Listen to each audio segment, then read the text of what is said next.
right, we're good to go? Great, great. Welcome, everybody. We're so glad you're here tonight. Tonight is a very special night. We have an opportunity to really hear from a group of very distinguished panelists about their careers and about their experiences in leadership. This panel was entitled Similar Journeys and the Same Obstacles with a question mark. So we have the opportunity tonight also to ask a series of questions of this very experienced panel. So the process that I'm going to use tonight is to introduce our panelists. So I'm actually going to spend the time tell you a little bit about each of the distinguished women up here, what their background is, and then we'll probably do a series of 4 to 5 questions, and at the end of that process, I'll open the floor for questions from you, where you have an opportunity to ask any particular question of any individual up here. So that should take us probably about an hour, is my estimation. So let me introduce the panelists tonight. Let me start with Rosa Gaddy. Rosa Gaddy is a consultant, and she's a retired ESPN Senior Vice President of Communications Council and Corporate Outreach. Rosa was really noted as being a pioneer at ESPN in cable television and as a woman in sports. Rosa retired in 2013 as ESPN's Senior Vice President after 33 years of service. Yay. That's awesome. Well done. That's amazing. And she's not escaped. She serves on several nonprofit boards. So no retirement for you, Rosa.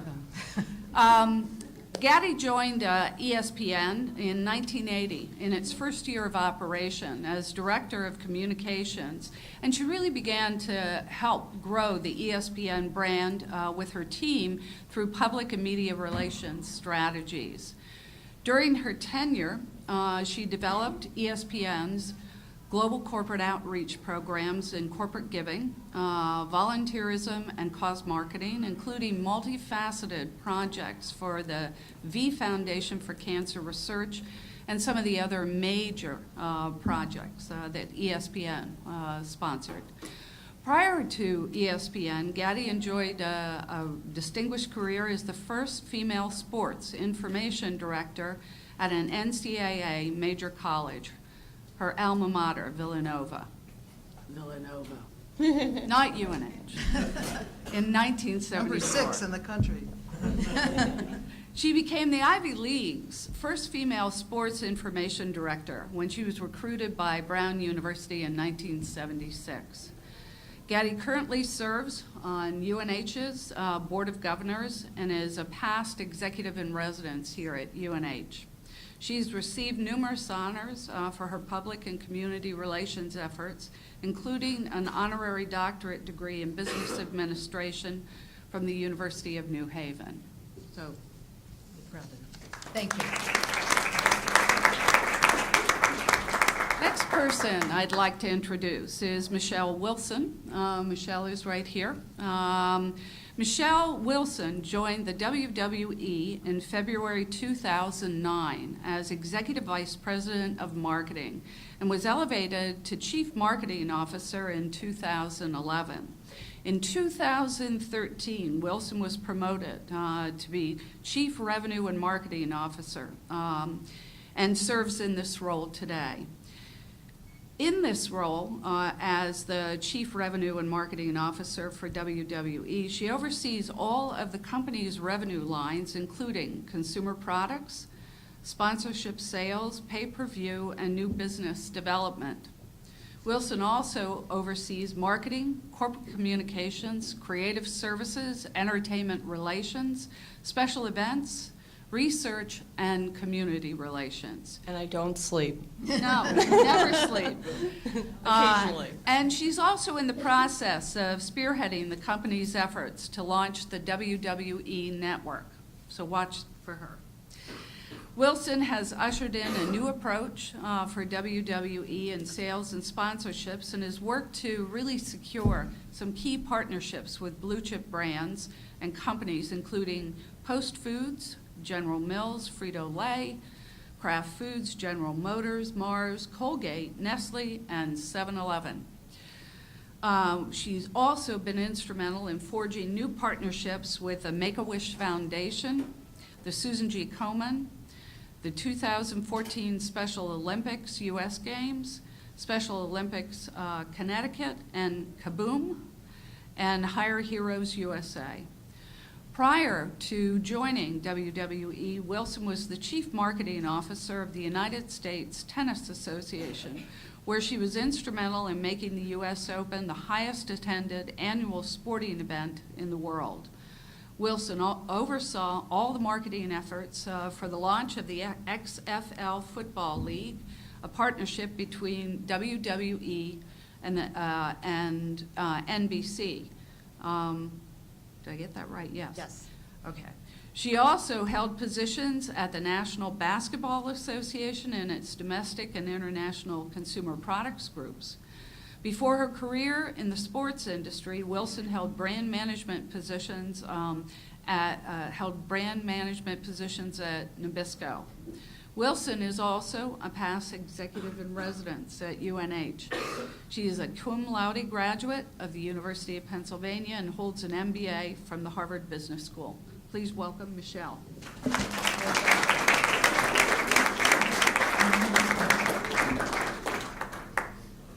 Next person I'd like to introduce is Dr. Donna Lopiano, who is currently president and founder of the Sports Management Resources.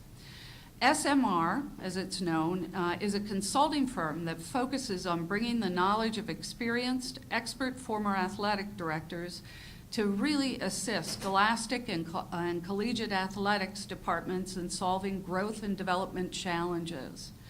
Dr. Lopiano is the former CEO of the Women's Sports Foundation. She served from 1992 to 2007 and was named one of the 10 most powerful women in sports by the Fox Sports, among many of other honors she's held. She's been nationally and internationally recognized for her leadership as an athletics administrator and for her work advocating for gender equity in sports by the International Olympic Committee, the National Collegiate Athletic Association, the National Association for Girls and Women in Sports, the National Association for Collegiate Women Athletic Administrators, and the National Association for Collegiate Directors of Athletics.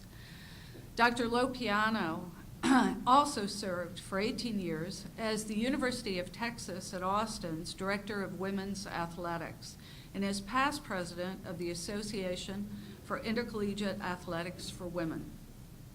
During her tenure at Texas, she constructed what many believed to be the premier women's athletics program in the country. Prior to Texas, Lopiano served as an assistant professor and assistant athletic director at Brooklyn College at City University of New York. Recognized as one of the foremost national experts on gender equity in sports, Dr. Lopiano has testified about Title IX and gender equity before 3 congressional committees and served as a consultant to the U.S. Office for Civil Rights and the Department of Health, Education and Welfare Title IX Task Force. And she's also served as an expert witness in over 30 court cases. She received her bachelor's degree from Southern Connecticut State University, her master's and doctoral degrees from the University of Southern California, and is the recipient of 5 honorary doctoral degrees. This does not include all her honors as an athlete and coach, which are many too numerous to list here today. She was young. So welcome, Dr. Lopiano.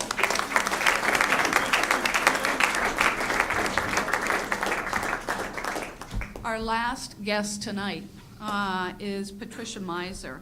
Patricia Meiser is currently Director of Athletics and a Special Assistant to the President at the University of Hartford. She's in her 21st year at the University of Hartford, and most recently serves in this capacity as Director of Athletics. She's one of just 30 women Director of Athletics among the 335 institutions competing at the Division I level. In June of 2009, she was named the Northeast Region's Division I AAA Under Armour Athletic Director of the Year for the second time in 2006.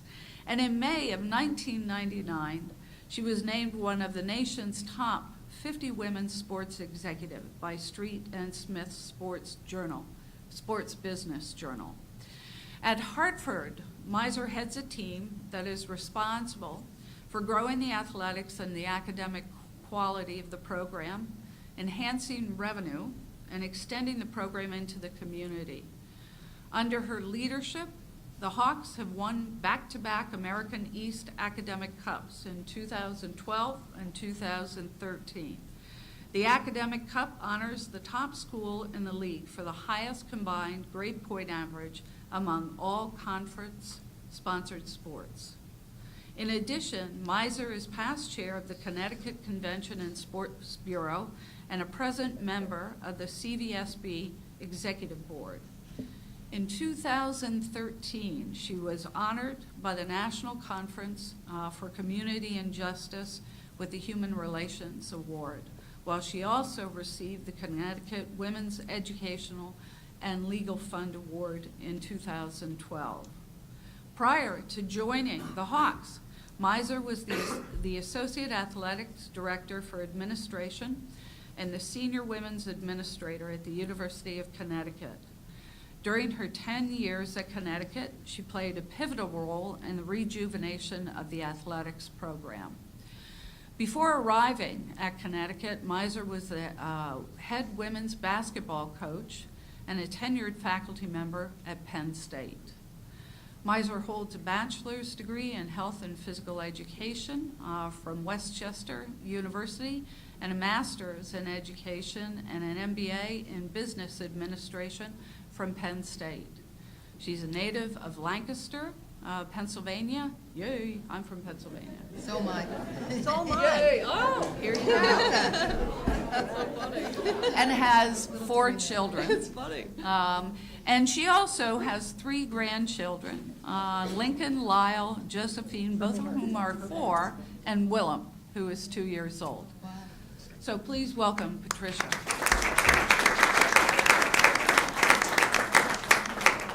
So tonight we have the benefit of all this experience, and this experience is really here to share some stories with us about their careers, about their experiences in leadership.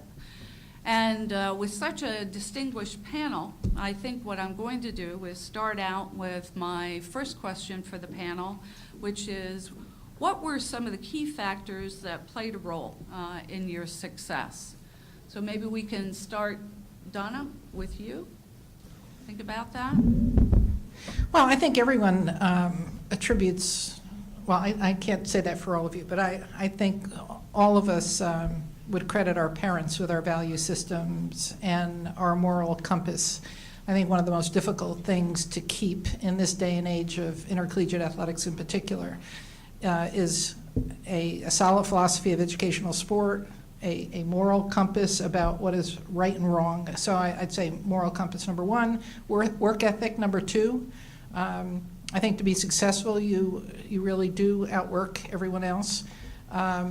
Personally, I feel that one of the reasons for my success is I've always had a almost fanatical attention to detail. I wanted to make sure that any opinion that I've ever rendered was solidly based in fact, and I knew what the most recent numbers were, that no one could question whatever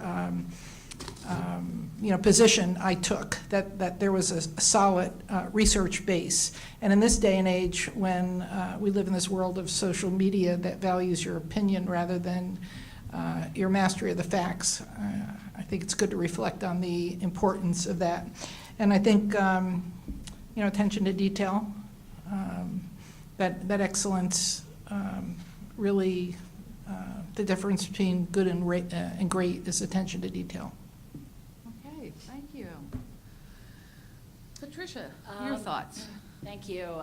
Just before I offer my thoughts, I'd just like to say that to my left and to my right are women that I have admired for so long.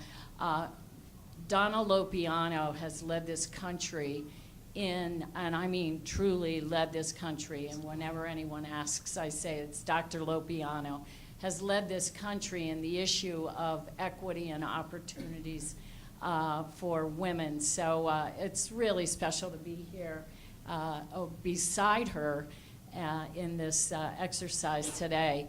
When I was young and I traveled from Penn State up to Hartford, Connecticut, one of the first power women I saw on a podium was Rosa Gatti. And she was just so inspiring to me. And I think we've learned for quite some time that role modeling in itself is so incredibly important. And I believe there's some research, Donna probably knows where it is, that points to the importance of actually being female and being a leader, and its impacts, ever so subtle at times, on the future lives of people that are developing their careers. So it's great to be here with all of you. In answer to the question about values and philosophies, I would agree with Donna. My parents set pretty tough standards in the house.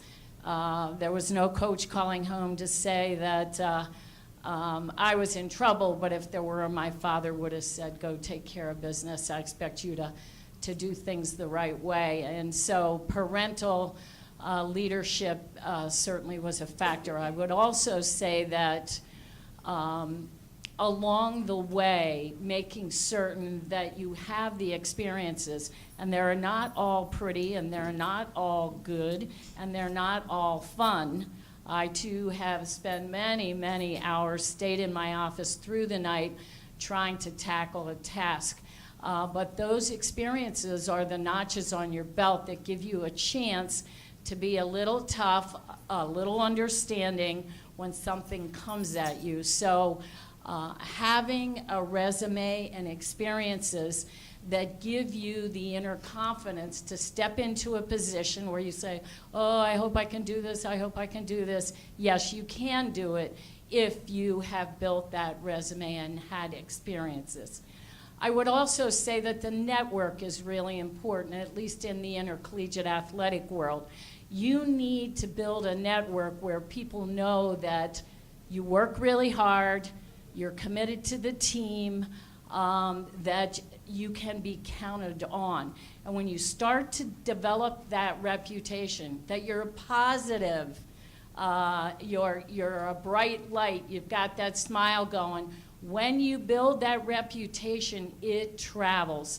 So when the next job opportunity comes up, it's one that you've got some people that you don't even know are in your corner saying, oh yeah, great young or old individual, great individual, can't miss. Make sure you get them in for an interview. So it starts young. It doesn't start later. Everything you do matters in how you do it. You want to be professional in the way you conduct your business. You want to learn over your years how to control emotions. And I know for all of us, that is a tough thing. We're all competitive in spirit. We come from a love of sport. And when you get into the office and in the public setting, you will be challenged. You will be challenged. And you always want to make sure that you take the high road, and most of all, that you be true to your heart.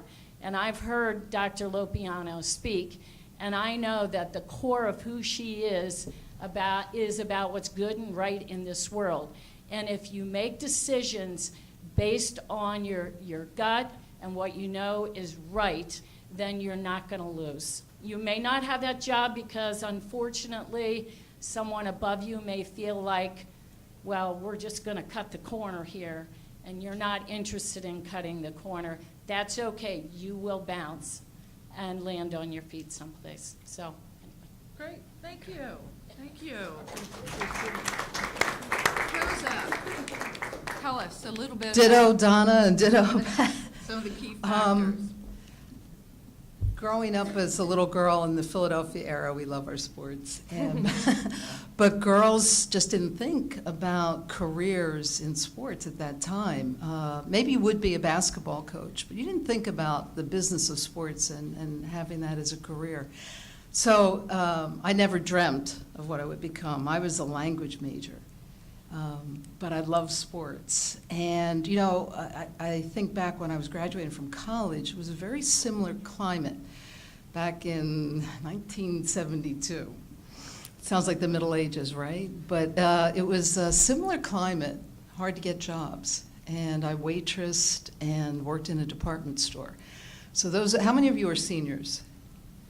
Yeah, it's scary. But you know, if you just get out there and start working, opportunities open up and you stay in touch with people. So exactly what Don has said, parents, values, the foundation of my education. It's the basic principles. I wasn't the smartest one in the room, but it was all of my experiences and working hard. I love Malcolm Gladwell's book, Outliers, and he talks about the 10,000 hours, a threshold. Well, my mom would vouch. I would be working till 11 o'clock at night, midnight, on the job. And early on, you know, that doesn't sound great. We all want to have our balance of work life, but I really believe that by working that much harder, you know, I achieved more. And once you do that, I took a job as a secretary in sports information. That's a long story, how I got the job. And I'm happy to talk about that at some point. But I really attribute it to my education and the hard work. And then people notice. And back then, you know, we didn't send press releases out by email. We were stuffing envelopes, snail mail, right? And I used to sit there thinking, you know, who's noticing? This is ridiculous. Look how much time I'm spending just stuffing envelopes. Well, you know what? People do notice. They're always watching you. And I used to hate, people would say it's who you know. It's really, what it's really about is who can speak on your behalf?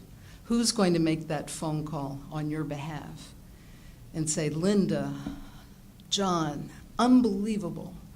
They don't give up, they volunteer. So it is that reputation that you build upon those values and honesty. And honesty, you know, everyone says you should be honest, but you know what? Those who are honest in the workplace are in the minority. So when you are honest and you own up to your mistakes, you continue to build your reputation. And one thing leads to another. Okay, thank you.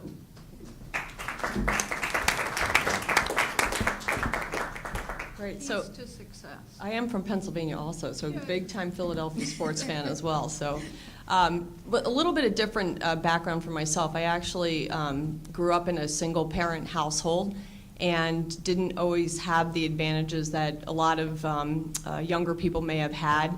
My mom was pregnant at 19, dropped out of college, had me 11 months later, and didn't always have the opportunities, so I didn't necessarily have the guidance, and I know there are probably several of you out there that didn't have those advantages as well, and it has to come from inside. And I had the advantage of having great grandparents who happened to be hardcore Philadelphia Phillies, Philadelphia Flyers, Philadelphia Eagles fans. And so when my single mom was out working until midnight trying to raise my sister and I, that was who I spent a lot of time with, were my grandparents. And they taught me a lot about sports, my grandfather in particular.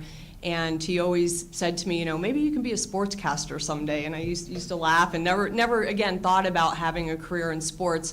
So I will say that, you know, coming from a little bit of a different background from parents who didn't have a college education, that was really the first thing that my mom instilled in me is, listen, I made some mistakes. I didn't always take the right path. and said, you have to go to college, you have to get a good education. Would I have ever dreamt that I was able to have an Ivy League education? No. It was a lot of hard work, and I will tell you that anything is possible. You don't have to come from a certain background to be able to have a successful career.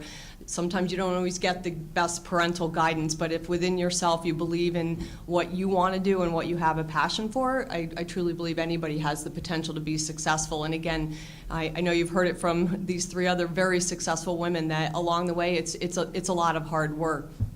What I would just add to that is that after I got my education and the hard work, that somebody gave me very good advice, another woman who went to ESPN many years ago, Judy Fearing. I don't know if you knew Judy Fearing, but I was working for Judy Fearing. I was fresh out of graduate school and kind of stumbling around, not really sure what I wanted to do, and she gave me 2 good pieces of advice. And the first one was, find something that you're really passionate about and figure out how to get paid doing that, because you'll never feel like you're going to work every day.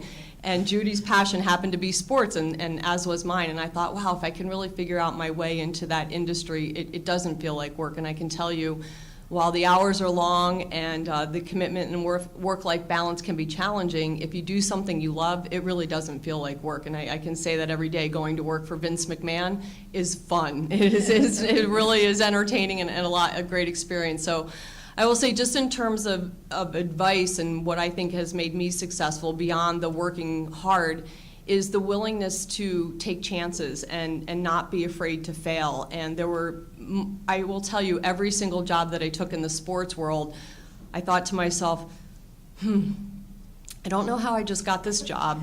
I'm not really sure how to do it. I'm petrified that I'm going to fail, but I am going to put my head down. I'm going to learn as much as I can. I'm going to be prepared in every meeting that I go to. I'm always going to have a point of view when my boss asks me, what do I think we should do? And that ability of not being afraid to fail, I really think is a huge part of success, is you have to be willing to take chances. And along the way, you have to have mentors to help you. And again, whether it was at the NBA when I was working for David Stern, who just recently retired as the commissioner of the NBA, he was a great mentor. I learned a lot from him. Vince McMahon is a great mentor to me today. And without mentors, it's okay to be afraid and it's okay to be worried whether you can succeed, because they help you. They kind of take away that fear. They teach you. They guide you. So I will say finding a mentor and thinking through what you can add is really important. The last piece I will say is just about managing your own career. The other piece of advice that Judy Fearing gave me was not only to find something you love and get paid doing it every day, it was to manage your own career. And I heard you just mentioned the fact that, if you work hard, people will notice. Well, I have to tell you that there were many situations where I worked really hard and didn't necessarily get noticed for it. And it was Judy who said to me, nobody's going to hand you a promotion. Nobody's going to say, hey, this is the next project. You really have to manage it yourself. And there is a way to do that, being very respectful to those around you, but you really have to take it into your own hands and make sure that you do the hard work, but that you also take advantage of the fact that you have to manage your own career, because no one will do it for you. And again, that was advice Judy gave me probably 20 years ago, and I will tell you, I give the same advice to people in your positions who are looking out, how do I get ahead? You really got to rely on yourself and mentors to make it happen.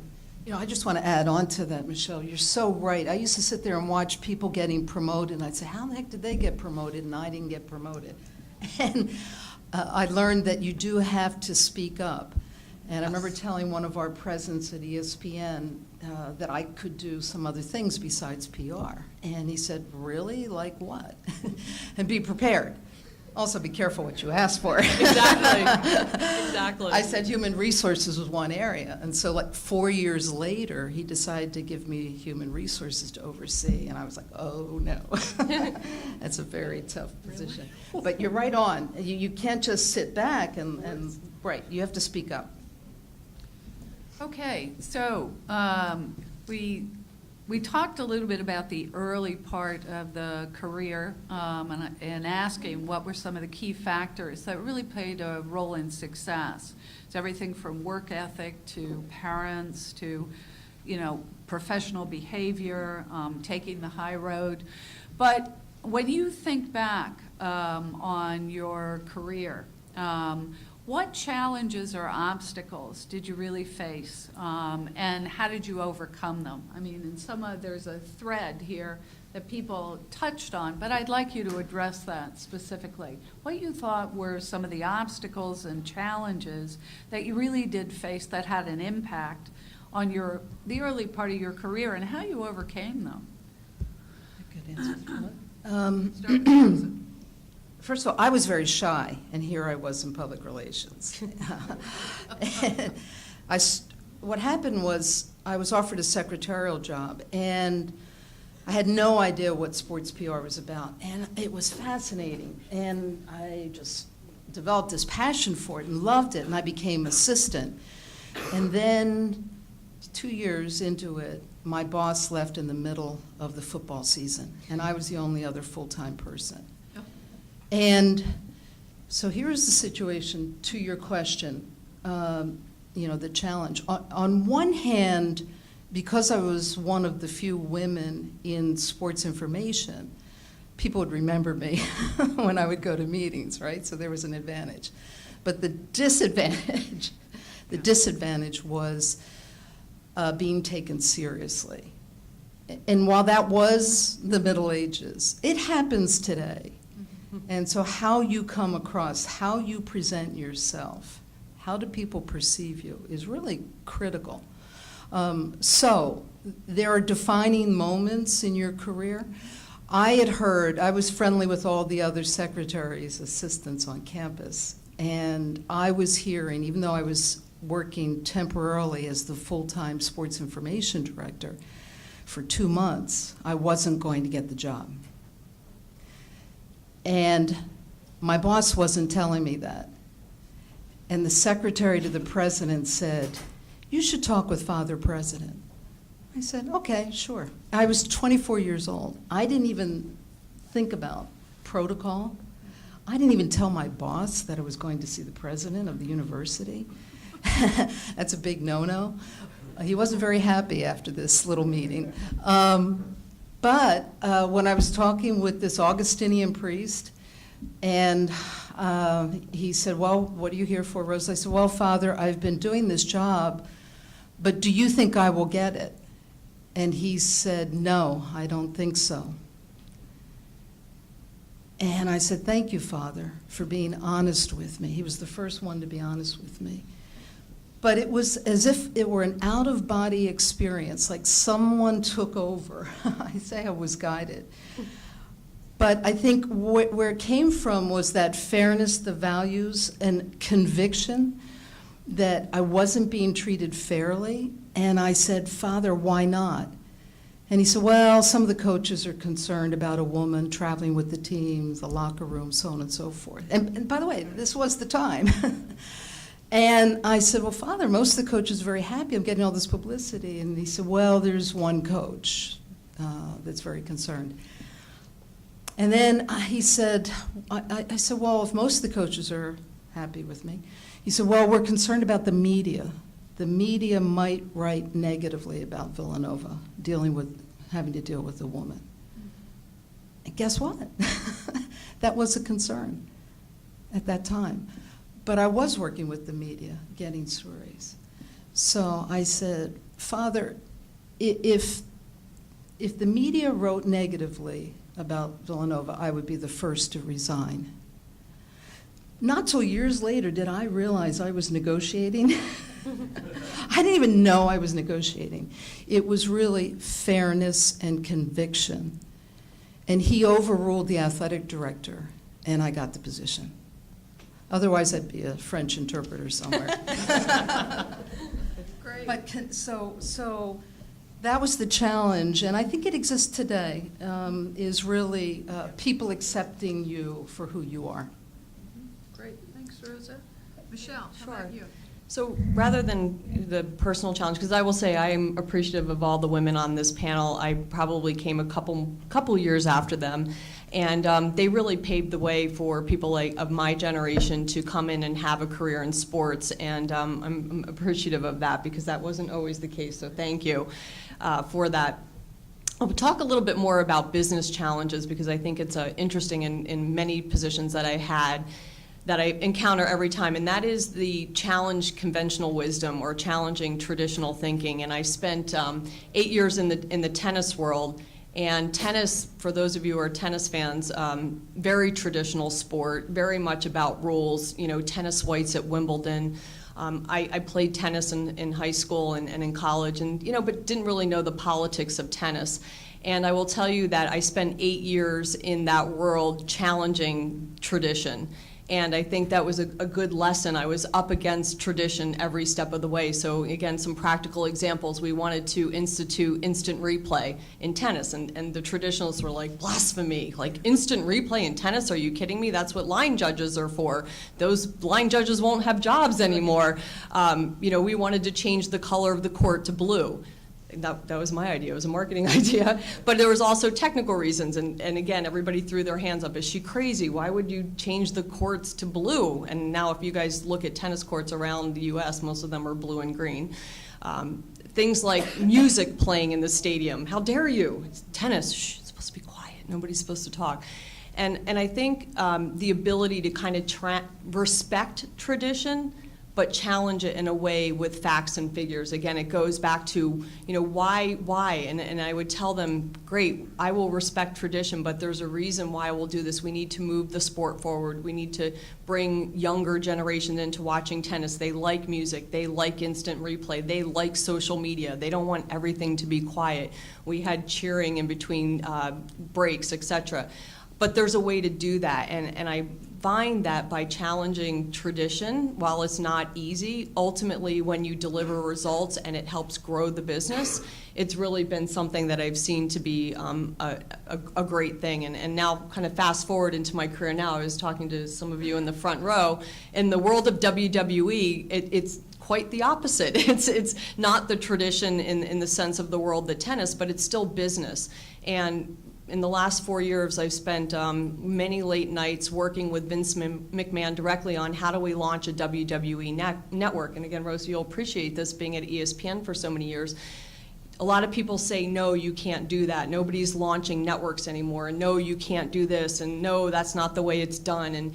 And last week, literally 9 days ago, we launched a WWE network in a way that's never been done before. Absolute history breaking in that we launched an over-the-top network where it's streaming 24/7. It's better than Netflix and Hulu in that it's just like a cable channel, but you can get it through your PlayStation, your Xbox, not to do an advertising, but it's available for $9.99. And again, the great part of that is that people tell you no, and they tell you why you can't do something because something's been done this way for 50 years. And I think, again, kind of personal fortitude, Donna's point, having your homework, having your facts, and presenting what the growth opportunity is, for me, that's really been the kind of professional obstacles, and it seems to follow me everywhere that I am. Like, how do we help grow this business? How do we help grow this professional sport? And it's by challenging conventional thinking in a way that the traditionalists can see an upside. They can see a positive. They can see growth. They can see more money. They can see more fans coming along because of those things. And again, it takes a lot of hard work and perseverance, but in the end, when you do something groundbreaking like that, it's extremely rewarding. So again, more from a personal, less from a personal, more from business obstacles that you'll find when you're out there in the world. Don't be afraid to challenge kind of conventional wisdom. Great, thank you. Just a couple of scenarios from my background that speak to the issue of obstacles. And this goes way, way back, but I was a JV coach at Penn State in basketball in the early 70s.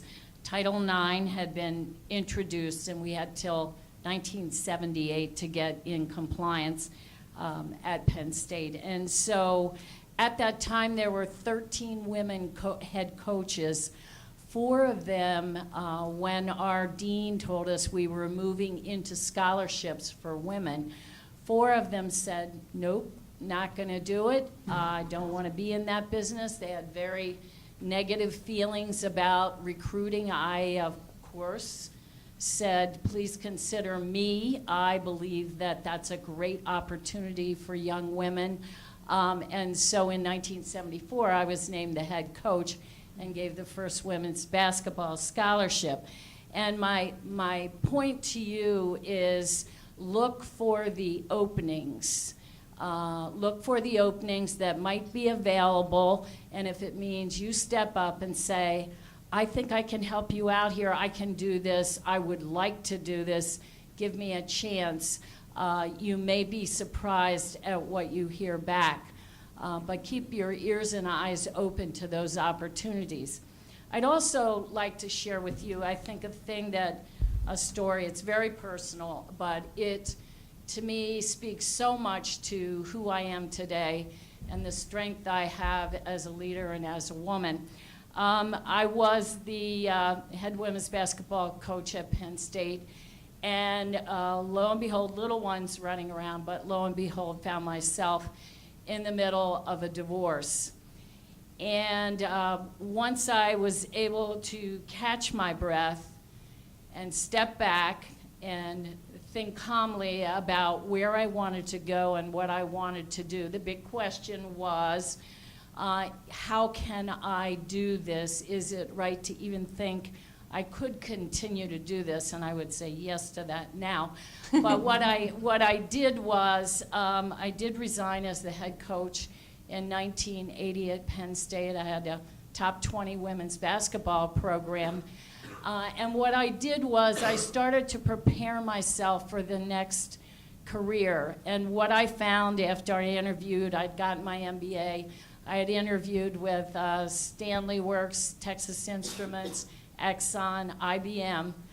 I decided to follow my passion and stay close to the thing that really made me tick, and that was athletics, the sports world.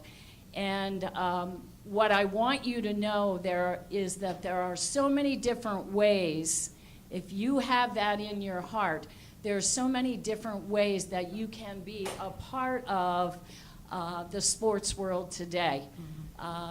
Books are written, but 15, 20 major avenues of sport-related careers. And so you can always stay close to it if that's where your heart wants to take you. And the strength to say, yes, I can be a senior women's administrator. I interviewed at Tennessee. I interviewed with the NCAA championships department, and I interviewed at Connecticut. And I remember coming back from the NCAA, Walter Byers. Yes.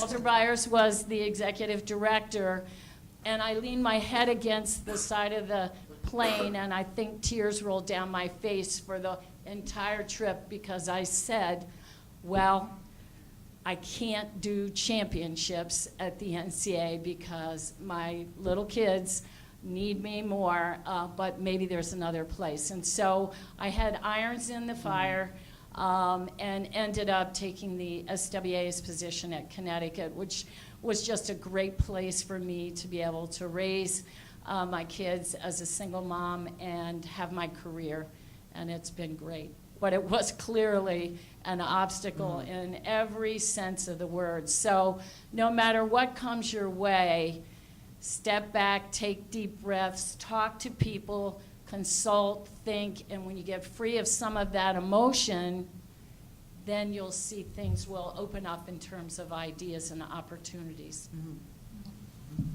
Good one. I was thinking, the first thought that came to mind when you said, what were your challenges? When you're young, you have no challenges. It's only excitement, and you don't recognize it. And I think one of the real gifts is the naivety of youth. I remember going to the University of Texas in 1975, and here I was, a Yankee, an Italian. This is, they used to call me Ida Lupino because they couldn't pronounce my last name, and only you guys would know Ida Lupino was an actress, the only Italian name that they knew. And I was a woman coming in. There was no women's athletic program. There was only a national championship football program and a football icon, Darryl Royal, who was the equivalent of Lou Saban. It was that kind of environment. And here, a Yankee female comes in. And I think the two things I brought with me were this naivety of youth and this ability to communicate a vision. Because personally, I was excited. I walked into the University of Texas, and immediately I said, it might take us 5 years to win a national championship, but we're going to win one. But in the course of doing that, we're going to have a 95% graduation rate. If you send your daughter to the University of Texas, you're going to be proud about her command of the English language and the way she handles herself with the media. We are not going to commit rules violations. We're going to do this the right way, and every one of our teams, you walk as soon as they walk on the court, you will see 100% effort. And I promise you, you will be proud of this program. And the ability to communicate a vision that people buy into, as opposed to being defensive and worried about, am I a Yankee or am I a woman? Or I didn't even think of those things. And I can remember that I was at the University of Texas. Within my first 2 weeks, I got a call from Washington, D.C., from a couple of lawyers, and they said, do you have a copy, or can you get a copy of the men's athletic budget? I said, absolutely. I know Darryl Royal, the director of women's athletics, the head football coach. All I have to do is walk across campus, ask them for a budget. And they said, you could do this? And this was 1975, the middle of the Title IX debates.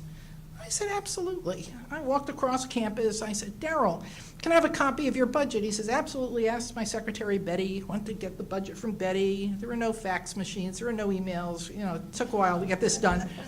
A couple of days later, I get a call saying, can we have a copy of your budget too? I said, absolutely. It's on one page. It's only $70,000. $20,000 is my salary. His was 10, 15 pages, $6 million or something. And then they said, would you like to come to Washington, D.C. to testify before Congress? And what was my reaction? I said, wait till I tell my mother. She's going to be so proud. Her daughter, the doctor, is going to testify before Congress. So the epitome of naivety. But when you bring excitement to the game, when you bring honesty to the game in terms of this is the right thing to do, this is what gender equity is all about, it kind of works out in the end. Well, thank you for sharing some of these ideas about the early part of your career. And now I want to sort of move to sort of the here and now and ask this group to really think about the leadership positions that you've held and what might be one of the best or the worst leadership experiences that you'd like to share with this audience, and what factors have made it either the best or the worst. I would say that over my 45-year career,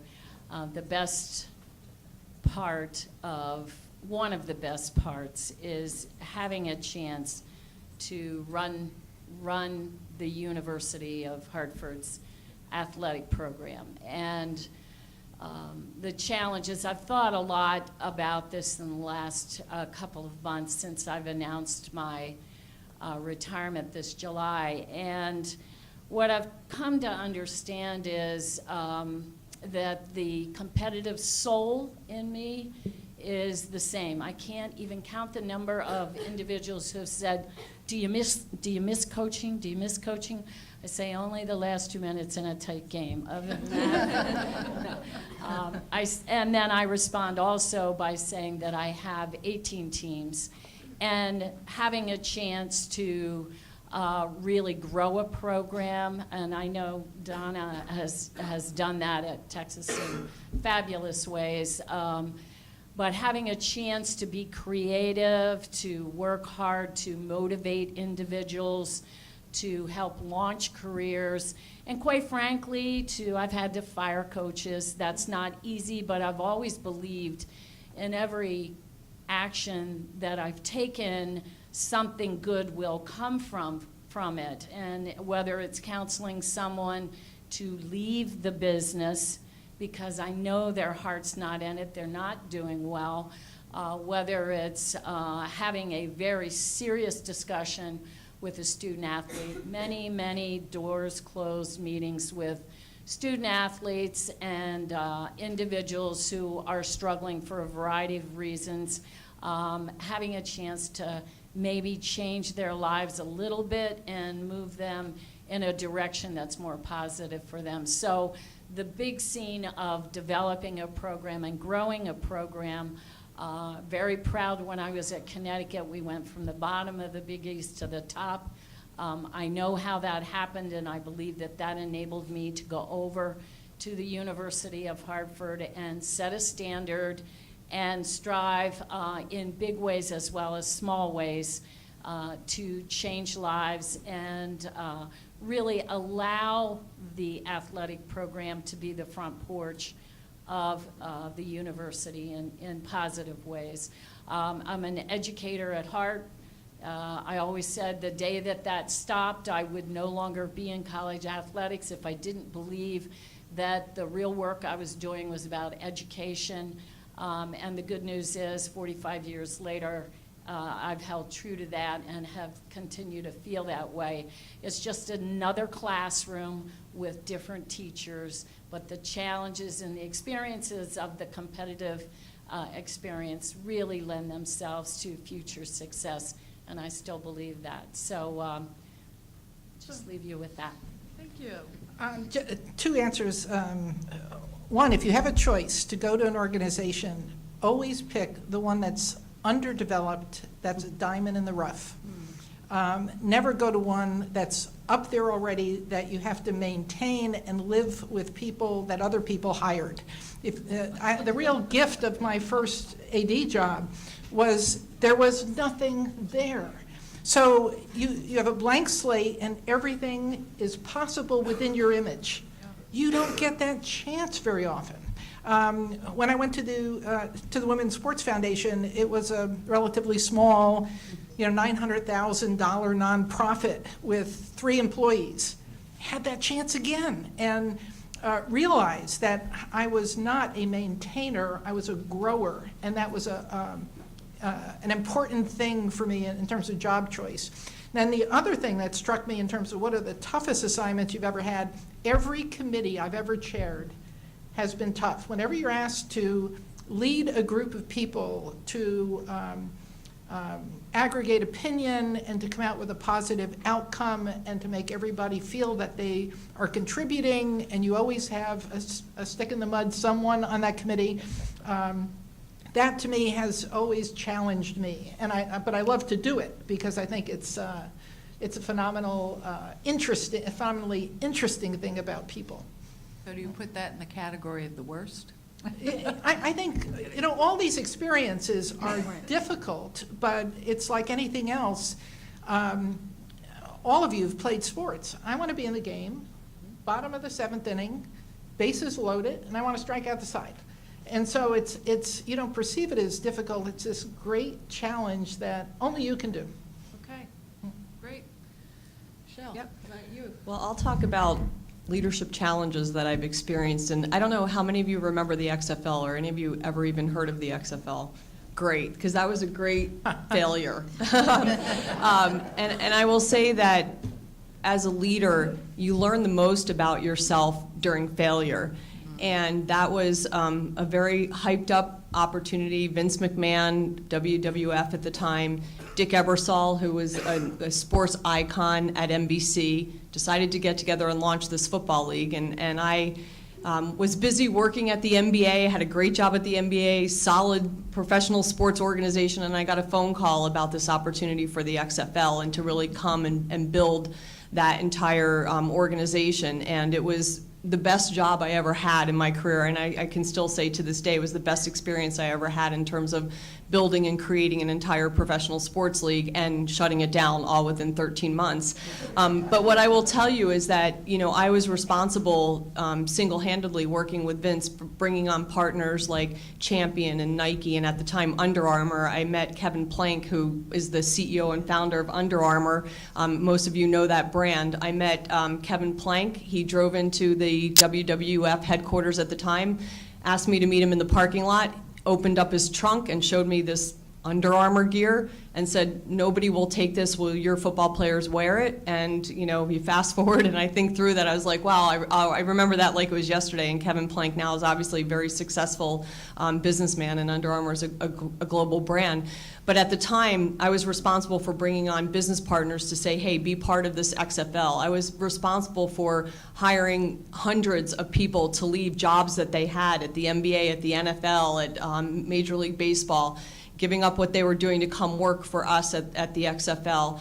Responsible for bringing players on board. And again, you kind of set up this entire infrastructure, and you have the first Saturday night, you go on NBC Live and you have a 20 rating point, which is phenomenal. And then the next weekend, you have nobody watching. You learn pretty quickly about what it's like to be a leader when something doesn't go as planned. And I will tell you, it was the greatest learning experience ever for myself personally, because I had literally all eyes, whether they were business partners, they were players, they were coaches who left great careers to come do this. They're all looking at you for your response and how is it going to be handled? How is Vince McMahon going to handle this? And I will tell you that while it was the most challenging leadership experience, it goes back to things we keep talking about. If you treat people with respect, if you're honest and you're fair to your business partners, in the end, people will still remember that. And literally, we made some really tough financial decisions, but that was, we would honor every coach's contract. We would honor every player's contract. We took care of anybody who left a job. We gave them very favorable severance agreements. Any business partner, we paid them even though we weren't in business anymore. And it was really, for me, a great learning, defining moment for me, looking at somebody like Vince McMahon, who has this public persona on TV, which is not who he is as a real person and as a human being and a business partner, that we have integrity. At the end of the day, if you don't have your integrity, you have nothing. And living through moments like an obstacle, like having to start up and then subsequently shut down an entire business, you decide what kind of leader you want to be. And I really learned a lot from that about integrity and making sure you take care of people. Because, again, fast forward 13 years later, I'm still in business with a lot of those partners, and it's because they felt that they were treated fairly during a time of failure or during a time of when things didn't work out so well. And so again, I say it was a bad experience, but at the end of the day, I will tell you it really defined me and how I wanted to be a leader in the future. So it was a good story in the end. Wow, great.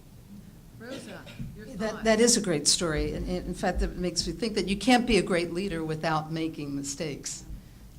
And if you're afraid to make mistakes, you won't really move ahead. But it was tough being a woman. And everyone was watching and saying, oh, she can't do this. She won't be able to do this job. And then I didn't want to make a mistake. I was really worried about making a mistake because that's what they would say. She couldn't do it.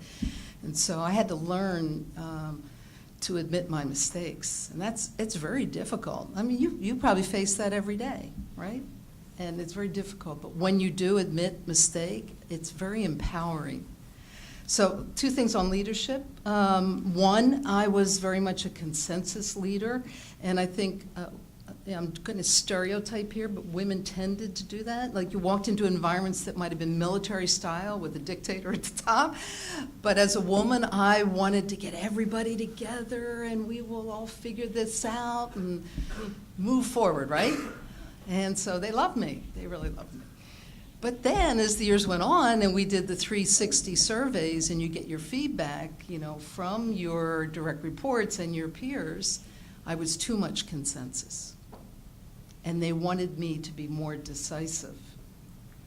And wow, it was tough, because then I got this reality check. You think you're doing something really well, so you have to be very open to hearing feedback. And so I had to become a more decisive leader, and it's possible to change. And so balancing when to be, consensus leader and decisive leader is an art form, and you have to balance both of those. Okay, thank you.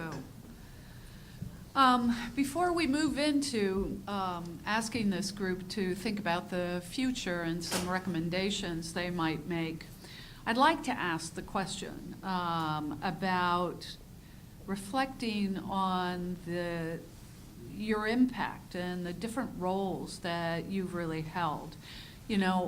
can you comment for this audience on what your thoughts are on work-life balance? Who would like to go first? I'll start because it's going to be short. I was not good at it. And you know what? I see the guys do it very well, and I thought, why am I not at the gym and they're at the gym? So anyway, you just have to do it, and I'm not a good example. Wow. Okay. Honesty. Yeah, well, listen, I'm not a person to talk to about work-life balance either. I will tell you that, Wow. you know, in the sports world in particular, because you're working when you essentially are putting on the show. So you're working holidays, you're working weekends. I can't say that I've particularly mastered the work-life balance either. And I will tell you that a funny story last year, again, here I am 30 years into my career, I still haven't figured that out. And Vince McMahon pulled me aside and he said, I'm really worried about you. You need to get to the gym. I go to the gym. Sometimes I go twice a day. And I said, well, if Vince can figure it out, I need to figure it out. And I still said, okay, I'm going to do it. It's my New Year's resolution. And I didn't do it. So one day, this very burly man that's kind of in the ad, like, I put things down, I lift things up, showed up in my office, and it was Vince McMahon's trainer, and he said, you're leaving the office right now, and every day for the next 6 months, you're going to train with me, and we're going to make this a habit for you. So I was able to, forced upon me, to kind of do the work-life balance, but it ultimately has to come from within. I told Vince, thank you very much. That was a kind gesture. I don't think I want to lift weights the way that guy lifts weights, but I appreciate the gesture. But I think it's very, very difficult for women in particular to find work-life balance, and I think it's about, it's going to take many generations for women to outlive that expectation that you feel like you have to work harder, you have to be there longer. Men have this internal self-confidence that, hey, I can go to the gym, and if I don't get everything done, it's okay. I'm still going to get promoted. I'm still going to have a great job. I'm not sure that women in our DNA still feel like we have the ability to not be there. And I will tell you the way I'm trying to change it for the next generation is I have many women on my staff. I have many men on my staff. And I try to tell them, you know, don't do as I do as I say, which is you need work-life balance, and really try to encourage them to learn from the mistakes that I've made, because I almost feel like I'm so far into my career, I don't know how to act any other way.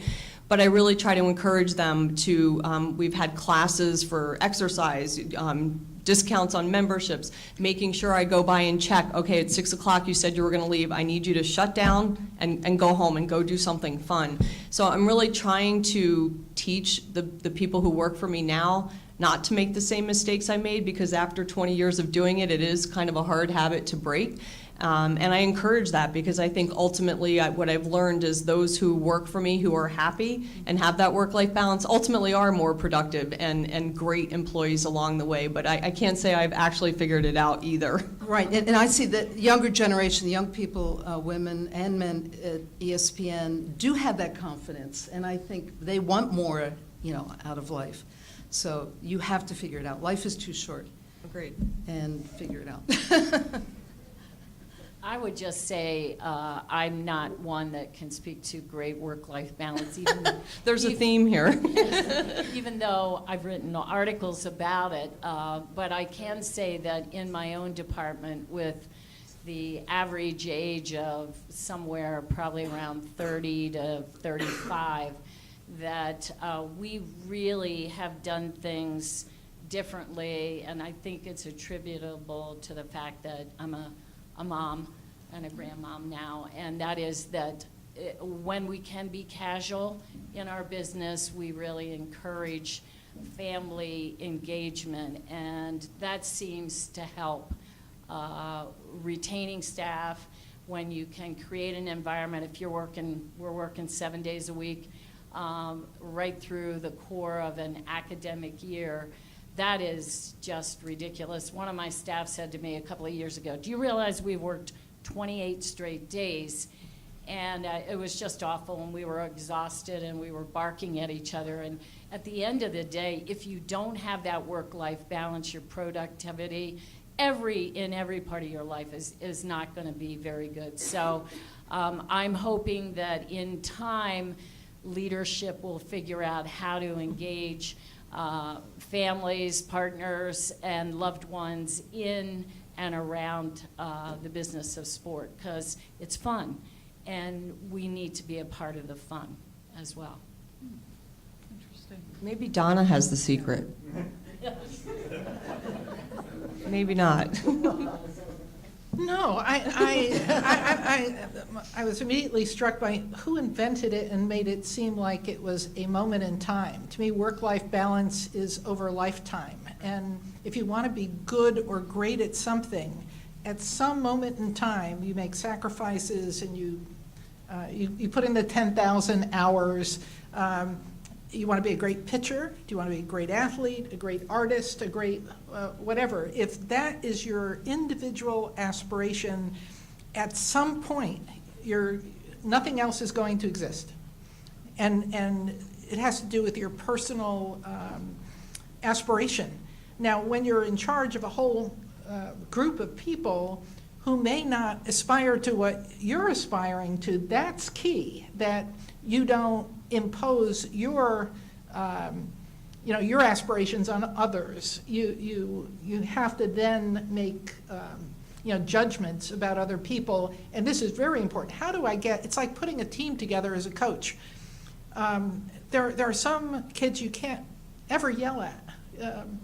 You have to ask to do something, and there are some other kids where you just have to push, push, push. So it is an art form, getting the best out of everyone, and maybe the thing we're learning is that the leader isn't trying to make everyone in their image now. We're giving ourselves the freedom to customize work expectations depending on how people react. To that point, I think women in the workplace have influenced and have had a major impact. I remember starting out, I don't know if you all do, but the guys would never say, I'm going to my kid's game. It was, I have an appointment. That's changed. Today, because I think women in the workplace made it more comfortable that you could care about your family and your kids and going to the games, the guys are all the time, hey, I got to get to my kid's soccer game. I got to leave now. And so it's become more friendly, and I think you'll take it from here. Okay, great. So moving towards the future, today we have an audience of would-be executives. And so I asked the panel, what competencies would you recommend this group of would-be executives develop as they really present themselves to companies and jobs in the sports industry? Competencies, what do they need? I'll take that one. There are two that come to mind for me. One in particular is real work-life experience, even if it's on a volunteer basis. It's great being in the academic world and learning about theories of marketing or statistics or anything that you're learning, but with real life experience, I find that you can come to the table with knowledge that will really help a prospective employer. So I know a lot of people say it's hard to find a job. You don't have to find a job. You can volunteer. There are so many sports and entertainment organizations out there that would willingly take interns and give credit for those types of things. So the more practical, real world experience you can get before you leave the safety of this environment, I will tell you it pays off in spades. And when I look at resumes, if I see that somebody's had volunteer work at an event or has done some kind of logistics job or has helped answering phones for customer service, anything that really proves to me that they've got some real practical work experience is really, really helpful. So again, and it doesn't have to be paid. I know that sounds like a luxury, but again, volunteer any place that you can. It's really practical, hands-on experience. The other thing I will say is presentation skills and the ability to communicate. I will tell you that whether it's verbal or written, I think today's generation is you want to do a text and you want to say you is you, not Y-O-U. In the workforce, the first thing that I look for is, can somebody present themselves in a way that's compelling? Can they present an idea? Can they write an email that makes me feel like they're a professional and they're smart and they can communicate well? Any kind of communication skills, presentation skills, it's we're just a lazier generation. We communicate in a very different way, and yet I think it's really important at the end of the day, if you're sitting in a business meeting and you're pitching an idea to me and you can't convince me that it's a good idea, we're never going to get anywhere. So 99% of being successful in business is being able to communicate effectively. So anything you can do to improve those skills, again, written, verbal, presentation, I encourage you to take those types of classes because, again, first impression and the ability to convince someone of your idea will make you successful in the long run. And those are two things that I look for and highly recommend. Couldn't agree more. Internships, communications. I'm amazed how many, and I don't care from what college, even Ivy League, how many graduates could not write properly, did not know grammar. And when you have to, you're not necessarily going to be in PR, but if you're making a case or writing a report, and you need to express yourself and get that argument right on. The other thing I want to add, in addition to communications, and I should mention too, be yourself. There's a book that's out that we undervalue people who are introverts. So you can still be an introvert, you can be shy, but when you have that interview or you have a report or something, you do want to be able to push yourself out of your comfort zone and present your viewpoint. So you have to figure that out. So I would just add that to it. And strategic thinking. Look at what's going on around the world, around you. If you're in marketing, situations and maybe how a company made a major mistake, what would you have done differently? Start to hone those skills of strategic thinking. I would just say that if you have opportunities to participate in internships, they're so important, whether they're paid or not. That is the beginning of your opportunity to make statements about who you are, how you're going to work, how you want to be viewed, whether or not you're going to be a team player. Do you have a can-do attitude? Are you willing to go the extra mile? I mean, at Hartford over the years, we've relied heavily on internships, and I can't tell you the number of people that have gotten full-time jobs out of those internships. And maybe they go away and we say, hey, remember so-and-so, she was here 5 years ago. She was great. We really loved her. She did a fantastic job. And was willing to be a part of the team.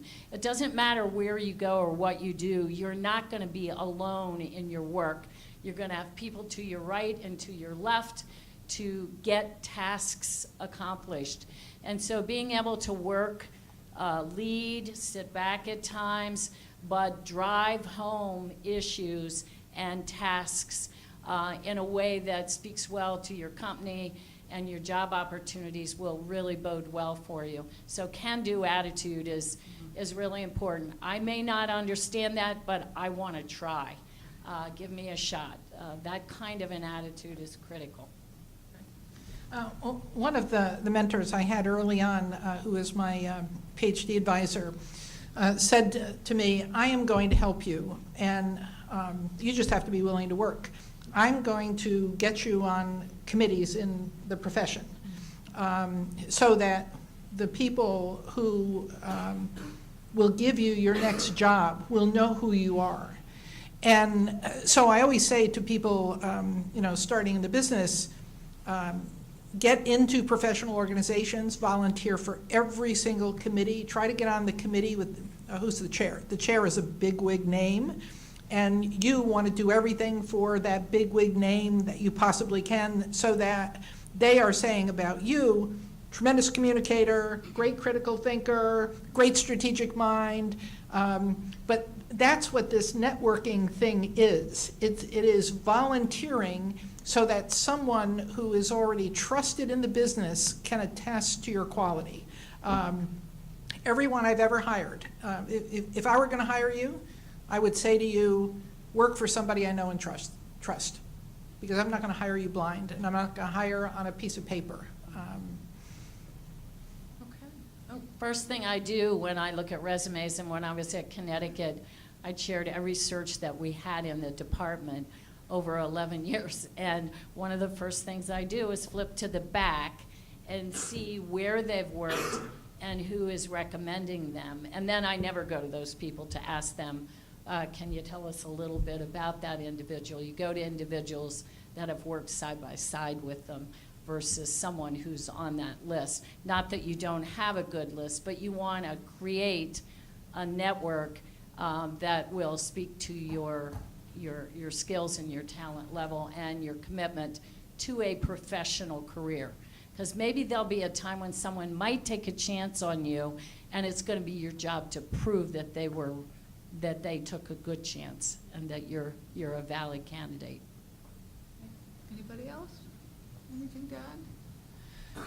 Okay, so my last question before we open it to the floor for this panel, if you pause really for a moment and you look back on your journey, what are the major insights that you'd like to share with us today and leave with this audience? Do I have a volunteer? Rosa. Since I'm retired now. In addition to the work-life balance, I'm going to add another thing to your plate. Throughout my career, and sometimes I wasn't able to do this very much, but I was involved with charities. And if you can, so we're talking about volunteering at work and so on, but if you can volunteer with charities and nonprofits, you also get known that way. But it takes you outside of your world where, everything's going crazy, and then you see, how others are having, difficulties that are profound, and you could help them. It really takes you outside of yourself. So I would recommend that you try to do that. Now, when we were launching ESPN2 in 3 months, launching a network, I know what you mean, then you have to be smart about it. I could not, obviously, do that volunteer work at that time, but I strongly encourage, no matter what you do. Some of you may go into that as a full-time job, and it's a great career. But even no matter what you're working at, if you can find time to give back, it will really balance your life. Just to echo that, because I don't have time to volunteer, as you can tell from my job. But what I will tell you is when I got to WWE, they had a community outreach group that was all of one person. And I knew that the McMahon family was very generous and really wanted to give back. They had a long-standing partnership with Make-A-Wish. The company didn't always get the best treatment from the media. We're in this terrible business, and it's a lot of negative perceptions about it when it really is a great family-run organization. And I went to Vince and I said, I don't have the time to volunteer. I know that you at your core really believe in military, you believe in education, you believe in hopes and dreams and supporting these things for children around the world that you meet. I really think we need to rethink this. And 2 years ago, again, it was more kind of my personal mission. I couldn't take the time out of my day, but I knew if I could channel WWE resources towards the community, what a great impact it would have for the people working there who don't have the time to volunteer, but also just for perceptions about who we are as a company. And it was really a win-win. You mentioned in my bio, in the last year, we've become a founding partner of the USA Special Olympics Games. We're a huge financial supporter of that. We launched a partnership with Susan G. Komen around breast health awareness, which we hadn't that partnership before. We've done things with Hire Heroes, which is an organization that helps veterans who are coming back from war to find jobs. All of these are now underwritten and supported by WWE. Kaboom that you mentioned, we're going to New Orleans in a couple weeks for WrestleMania, which is our Super Bowl. And I said I really wanted to leave a lasting legacy for the children there who don't have playgrounds. And so we were partnering with an organization where we're literally going to spend 2 days building a WWE-themed playground for the school that has no resources to do that. And so again, I think when I look back, you look at all the long hours, and I can't necessarily volunteer, but if I can direct some of our company's resources to making a difference in the world, I can feel good about that at night and really feel like I'm making a difference. So I agree. It's the one thing we probably didn't talk about is at some point giving back is really, really important, and it's probably the most rewarding of all the things I've done. Those things are probably the ones I'm most proud of, those relationships and the fact that you can touch lives that way. It's really pretty powerful. As far as other, kind of looking back and words of wisdom, the only advice I will give you sitting in the seat that you were in many years ago is don't angst over the decisions of what your career is going to be. Just make a decision and go with it, because in the end, you think that one job choice or that one decision is going to dictate the rest of your career. It really isn't. And when I look back over it, like, oh my gosh, should I take the job with Procter & Gamble, or should I go to Nabisco? Should I go to the NBA, or should I go work for the NFL? In the end, you make your success, and don't get hung up on, like, is it exactly the right choice, because you'll make it a good choice for you. And again, I hear college students kind of angsting over which one. Just find something, and if it's not for you, you course correct in a year.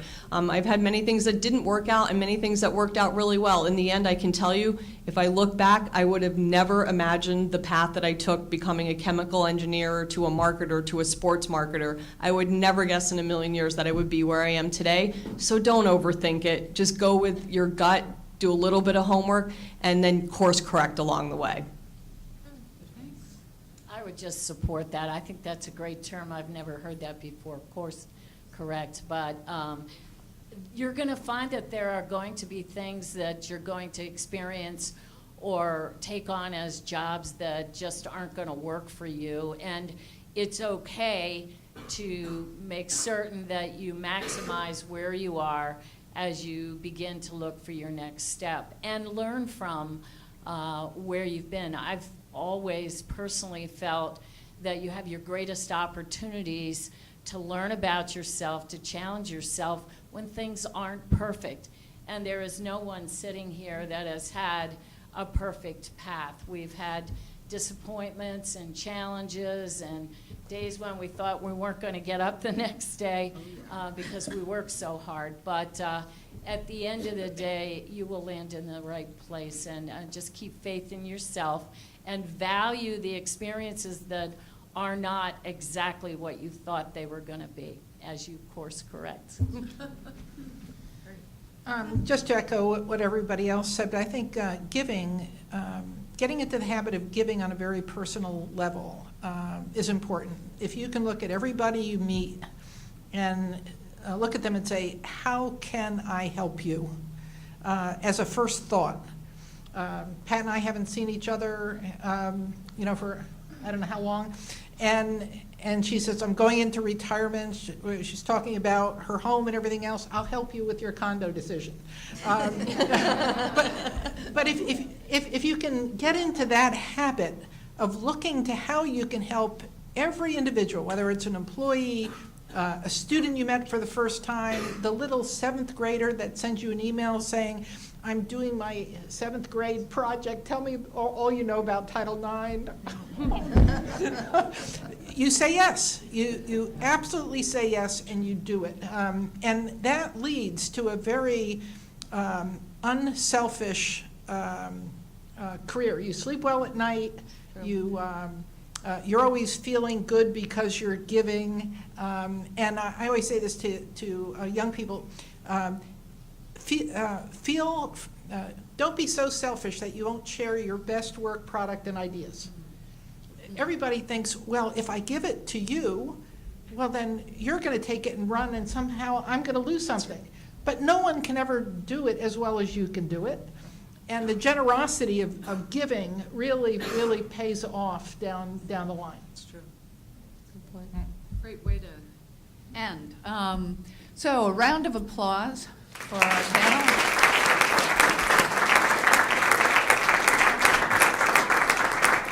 Now we can open the floor for conversations and questions.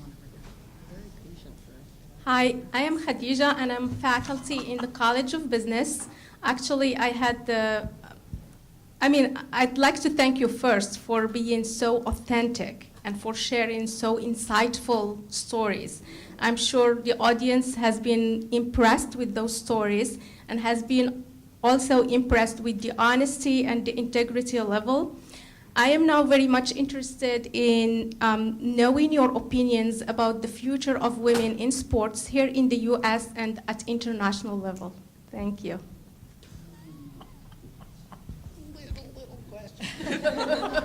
You're gonna be the expert internationally, Donna. I'm going to field that one. I would just say, quickly, ahead. if you want. Yeah, go ahead. I'm, as much progress as there's been, and it's been fantastic to see with scholarships, the growth in play. And it just continues to amaze me how fast, right, the women have achieved and broken records of men, actually. Not that they're competing. I know we've talked about that many times. But I'm very disappointed not to see more women in key positions in, certainly in my field of sports information, but also women as coaches, right? I mean, you all can, I'm just launching for you. I would just say that we clearly, my president and I laughed because when I was in 93, I was named the 13th AD at the Division I level, and so many years had gone by, and at that point, I think we're up to 30 now out of 341 Division I schools. Well, that's just abysmal. That's less than one female a year into the ranks of leadership at the Division I level. I will say this, though, that talented women have a chance in all the different areas of sport-related work. And if you're good and you're excited about what you're doing, you have a chance to have multiple opportunities. And so it's my hope that even though in the director spot, the numbers haven't been that good, that in fact, all the other areas, communications, law, health sciences, et cetera, that more and more women are being hired. We need and must have an appropriate representation. Yes, because the law says it, but more importantly, because of who we are as people.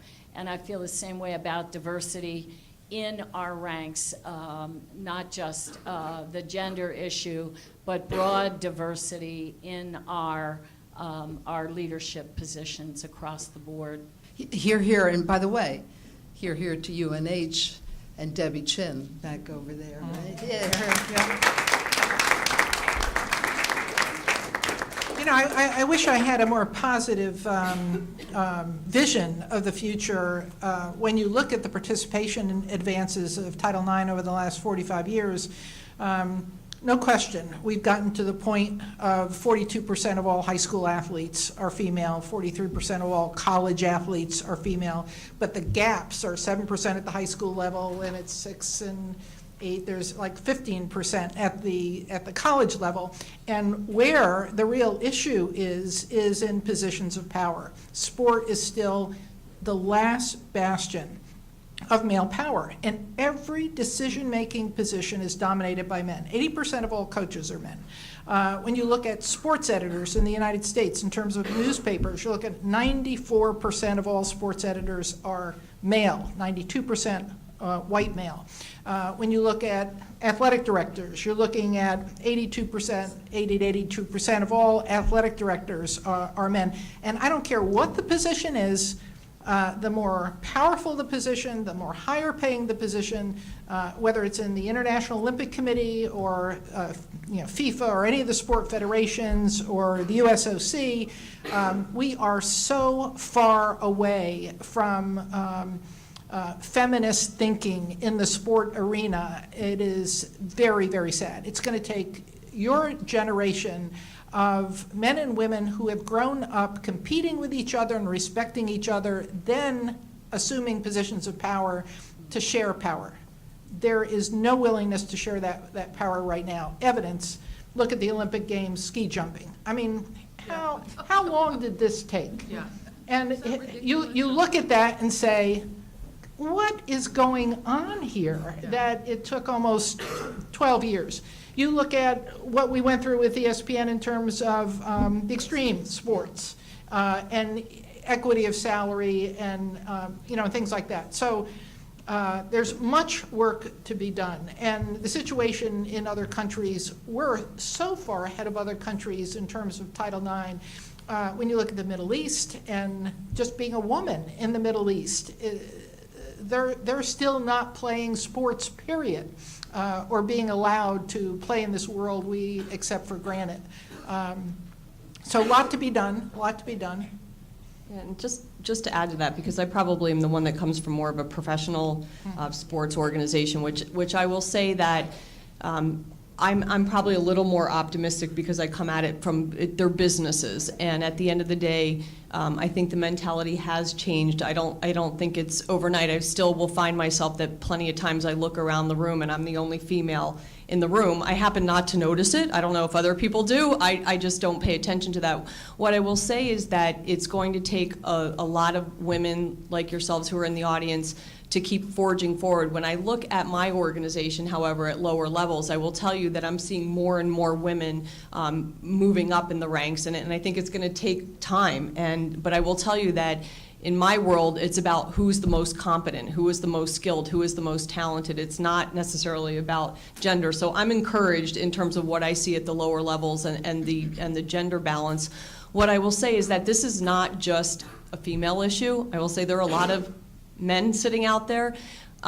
If you can mentor women, if you can be open to the idea that some of it is that men just don't think that way. I mean, I work for Vince McMahon, and I went in one day and said, listen, I know, again, this is in the spirit of speaking up, and women, you have to be brave, but if you find men who believe in it, I went into Vince and I said, listen, I know you think that men and women can equally do a job, but I know there's a gentleman in the company, and I know what he's making, and I know what I'm making.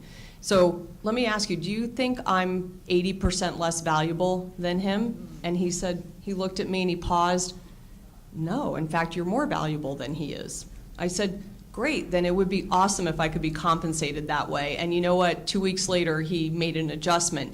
And not because Vince thinks equally. He thinks women are just as capable as men, but it's sometimes the mentality, and it's going to take strong women and strong men to be open to those changes. And I really encourage men to think about that as well. If you're in a position of hiring, or you're in a position of dictating somebody's salary or what position or what title they have, there are kind of natural instincts, and we've all got to challenge each other to think about that. What I tell you, I'm a little more encouraged in my world because it's a little more based on merit and whether you can do the job or not. I will tell you there are still not a lot of women at the level that I'm at in the professional sports world. I can probably count us on one hand, and we're going to have to keep pushing. But again, I will say that it's not just a female issue. Men have just an equal part in helping us to make that possible. Good. Another question from the floor. This is when you get out of your comfort zone.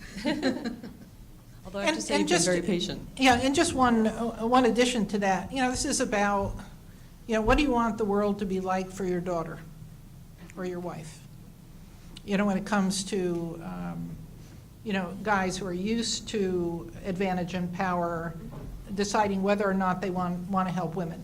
At some point, that is where the decision lies. What do you want your daughter to face? I remember, Donna, decades ago, when we kept talking about, ESPN was showing women's sports more than any other network, and to this day shows the most women's sports. But we kept saying, how are we going to get more coverage of women's sports? How is this going to happen? And I remember you saying, not until it hits home, when fathers with their daughters, are challenging why they're not getting a scholarship or why they're not getting equal salary, that when it hit home, fathers and daughters. And True. when a bunch of male executives at ESPN, again, decades ago, went to a University of Connecticut women's basketball game. It was a great game against Tennessee. And they were so impressed and wowed by that it made a huge difference in their being more open to more coverage. So men, you do play a great role. Yes. We have a couple online questions, and one is about your perspective on income inequality as it relates to men and women working in the industry. I don't care what industry you're working in, sport is no different.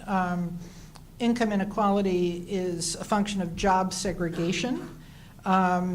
We are still not putting women producers at, when you're looking at television, we're not putting women in the high paying positions that are considered male positions. Nothing is worse than sport in this regard. When you look at the percentage of women coaching men's teams, 3%. 3% of all the coaches of men's teams are women. Now, why is this? Why is this? And especially when 57% of all the coaches of women's teams are men. I mean, it's like saying why, it's like having English classes being taught by 97% males and saying, what's going on here? So this, as I said before, the higher the position in sport, the more the pay, the greater the percentage of males.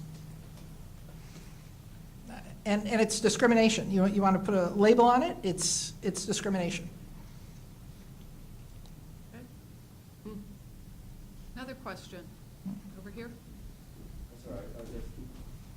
Rosa, you were saying you were shy at some point in your life. All right, so why don't you just kind of elaborate on that and give us some suggestions on how people who might be in this room right now. Right, who I told them, get out of your comfort zone. Yeah, and I was, what should we be doing at university yeah, to deal with that? I was terribly shy. I'm not just saying this. When I was a kid and the doorbell would ring, I would go hide under the table, the kitchen table. And my mother was so worried about me, so she sent me to ballet school because that was the thing you did. Sports would have been Yeah, same thing. But I was playing sports with my brothers and in the neighborhood, and I think that helped build some esteem, and I could beat them at certain things like ice hockey. I could stay up on my skates and they couldn't. But anyway, I think that you have to really look at yourself and how you're coming. So I would take myself out of myself. You're going to think I'm really crazy now. But I would get out of a meeting, and I can't tell you how many times there was something I was thinking of in a meeting. It can happen in the classroom too. I was thinking of it, and somebody else said it. And I was like, doggone, why didn't I speak up? And that happened a number of times, and I said, I got to speak up. A couple of times I did. People thought it was stupid, and you got to deal with that. And don't be too hard on yourself. So don't be afraid of a mistake, bringing up something. I can't even remember some of the stupid things I said in a meeting. It passes. So push yourself. Force yourself to speak up. Do it in the classroom. It starts here. So you just have to psych yourself. Not only that, but we have a responsibility. When we recognize, that anyone is shy Yes. or introverted, we have to say, yes, you can. We have to, reinforce the values of people with talent. I've always said that I have a nephew who's a motor moron. Putting one foot in front of the other is very difficult. I would never, his hand-eye coordination is absolutely non-existent. If I had a catch with him, I'd kill him. He'd put his glove up and it'd hit him in the head. No way is this kid an athlete, right? But from day one, he got the message he was going to be in athletics. And when he went to high school, 6'3", whatever, some coach went up to him and said, "You're going to be my starting center." He says, I'm not an athlete. He says, all you have to do is knock them down, lay on top of them, don't let them get up, you're going to be great. And this message is given to boys all the time. Now, we have to just start giving those same messages to girls. Makes a And difference. leaders, and so professors and leaders in the classroom have to, figure out how they can also encourage more dialogue, not having all the same people speaking all the time. Another example of that, University of Texas rowing team, I was down there because a boat was, they put your name on a boat, so you get to do the champagne thing. And I got to meet this whole team. Half of the novice team in rowing had never rowed before, had never participated in athletics before.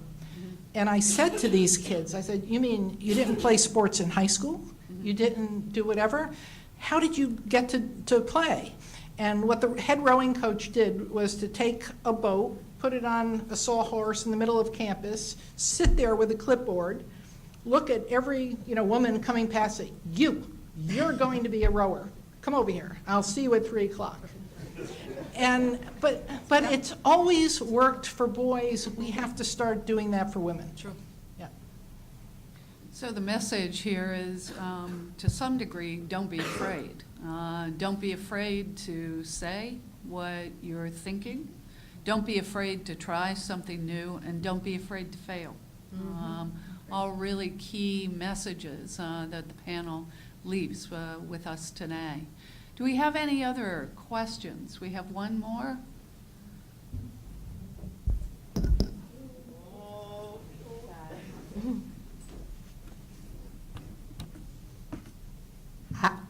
Hi. I'm a senior athlete here at the university on the women's basketball team. And as my athletic career is starting to come to an end, I'm really trying to dive into developing my professional career. So outside of internships and volunteer work, what tips or advice may you have in regards to trying to get your foot in the door in the sports industry?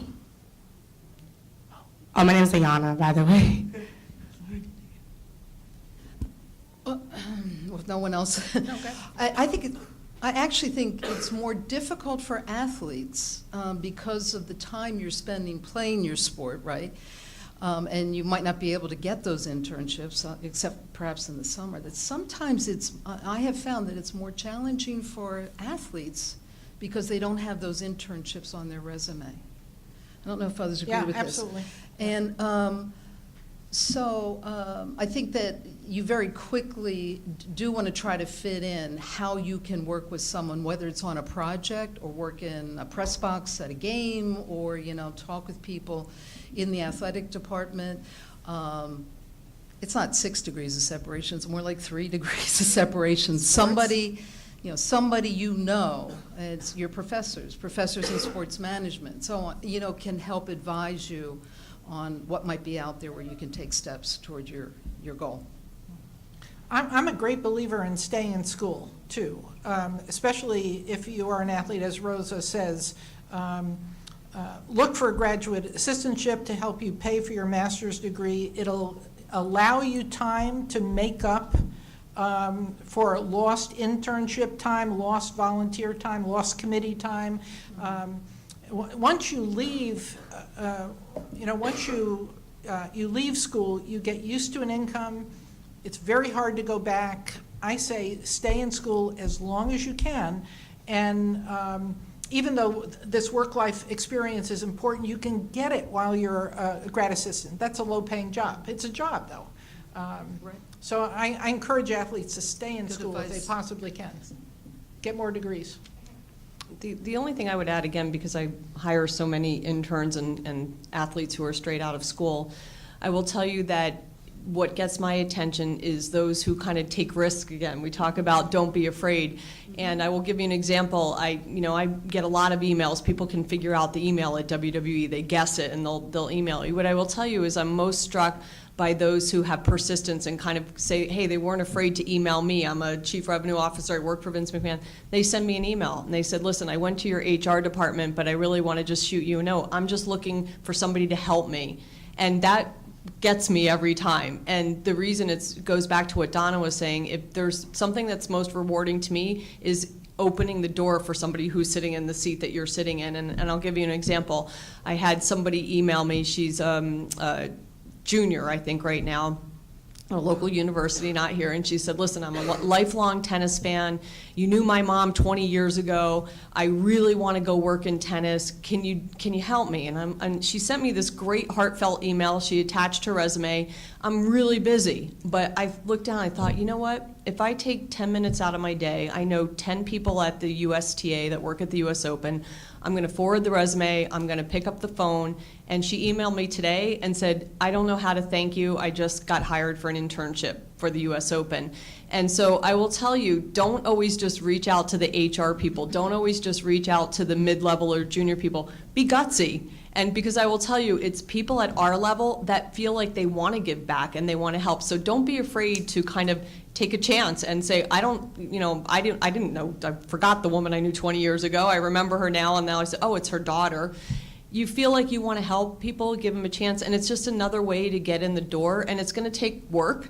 But I will tell you, don't be afraid to do that, because there are many of us at our points in our career that are reflective and say, how can I give back and how can I help? I can tell you today, I was so excited that I saw that happened, that I just made a difference in this person's career. They're trying to figure out how to get started. They're in the door now. So I would encourage you to think up here at these levels in organizations, and don't be afraid to take a chance, because it works with me every time. I'm telling you, I'm a sucker for that, because I know how hard it is to be in that seat, and yet it does take somebody that you know that may be able to open the door for you. So again, don't just go the traditional route of emailing an HR person or emailing, the mid-level marketing person. I will say that you can get attention by doing a great email or creative voicemail. I just encourage you to think differently that way and reach out on that level as well. I want to answer that as a member of the university community, because I happen to, some of you come to me, Brian, in terms of internships. And the thing that is so troublesome to me is when they come as a senior and say, oh, I think I'd like to be involved in college athletics. And I say, where have you been for the last 4 years? How do you know you want to be in college athletics? And so I say encourage, as the individuals today have said, you need to reach out. You need to take that step, and you need to go, and you need to talk to somebody. And you could find, well, I don't think I want to be in college athletics because it's miserable, okay? Or it's this, or it's that. But you cannot wait till you're seniors and try to figure it out. Okay, you've missed the boat. And this is for student athletes as well as students. So that's just my 2 cents. I would also say that if you think about what your next step is, then it behooves you to try to find someone in their downtime, and for those of us in college athletics, it's generally the summer, and say, would you mind if I came and took a half an hour of your time to find out what are the things I need to do to get a job like yours? And when you do that, if you do it well, you've got an insight. I always say, if you want to be an AD, I can save you 5 years. I can tell you exactly what you need to do, and it's not always what you read about in books or what you think. I can save you 5 years on your career path, and you can be the youngest female AD at the D1 level in the country.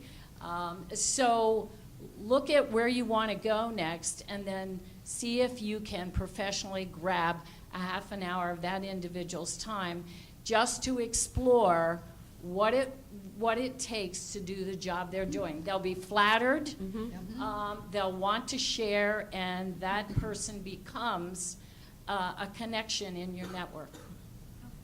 Anybody else? No? So, thank you all for Pointing back there. coming to, oh, there's one more question? Okay, great. Last question of the evening.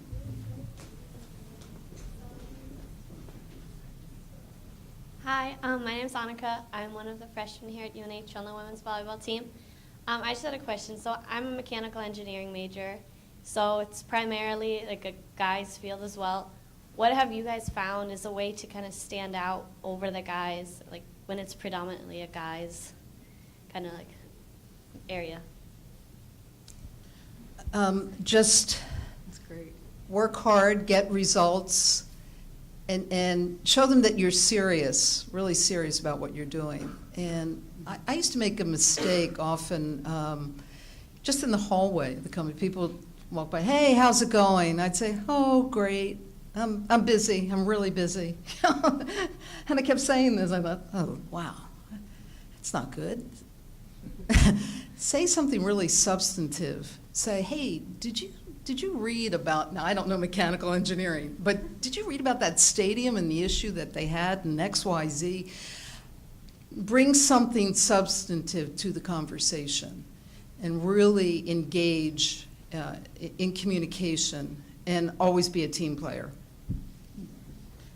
I'm a great believer in finding mentors, not one mentor, but as many as you possibly can. And what I said before in terms of volunteering for committees, go to the professor with the most influence at the university and say, I want to be involved. How can you help me either serve on a committee, get involved in my professional organization, take some responsibility for me, but reaching out to someone in power who can help you. Does that make sense? Are you an undergraduate? Yes. A freshman? I'm sorry. Yeah. Freshman. And for all of you, especially the women in STEM fields, the numbers of, the percentages of women in STEM fields are really scary. You look at everything from computer technology to architecture, engineering, you're looking at 14%, 16%, 17% female. And when you get out into the field, which you will, you have to be like an athletics recruiter to get more women in. What the very few women in the field are doing is going and presenting at auditorium things. Get involved in science. You know, the whole school is there, and a woman comes up and you say, well, maybe I'll be a role model. You have to act like a college head coach recruiter. Before you go to the school, say, who are your top 6 kids? And show me their papers, and I want one-on-one meetings with them, and I want you to come to my school. I mean, that's what it's going to take to get the STEM fields to catch up to women in athletics. The only thing I'll add to that, because I was in your shoes, I was a chemical engineer, and so I was probably one of 2 female in my entire class. And I will say, I've said this before, but I will tell you that besides the hard work and being prepared, that's really important. I will tell you that communication skills, even in the engineering field, what I believe made me stand out is I could do an interview, I could speak, I could be social, I knew how to talk to people, I wasn't shy. So I don't know if that was good or bad, but you know, being able to be in a field that's very male dominated and being able to shine in an area that maybe they're not so good at, being a good communicator will tell you it changes the world. Communication changes the world. You can be the best engineer, but if you can't communicate your plan, it's not going to get you anywhere. If you want to be in sports ultimately, you want to be noticed, I will tell you hands down, the first people I notice at junior levels are those that can communicate well, that have personality. Don't be afraid to be who you are. I think somebody said that as well. Like, it's okay, you're female. Don't be afraid to be that, but be really good at that, and then add to it your personality and the ability to communicate. That, to me, always gets my attention. And I think in a field of male-dominated mechanical engineers who, sorry, might not be so interesting, you can stand out. You're an athlete. You're interesting. You can present.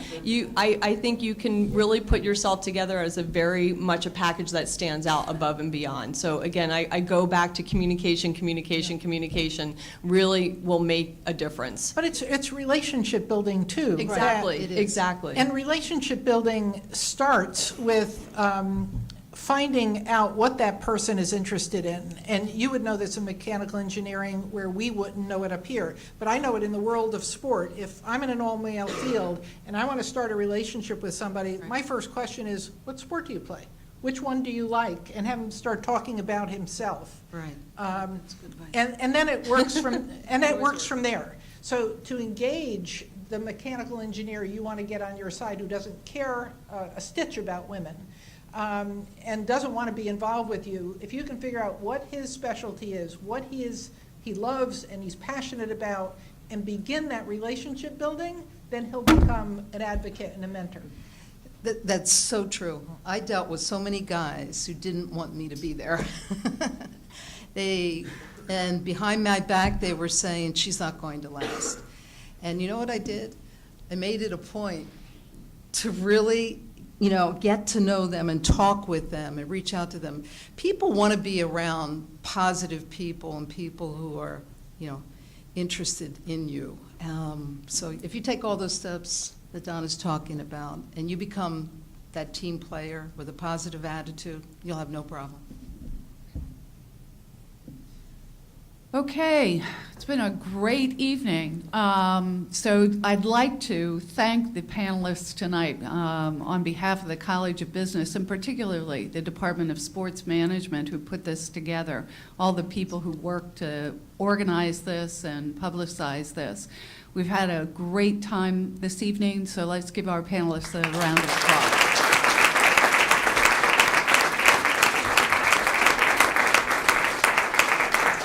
And please join us in the back for a few munchies and have a chance to talk to the panelists. And thanks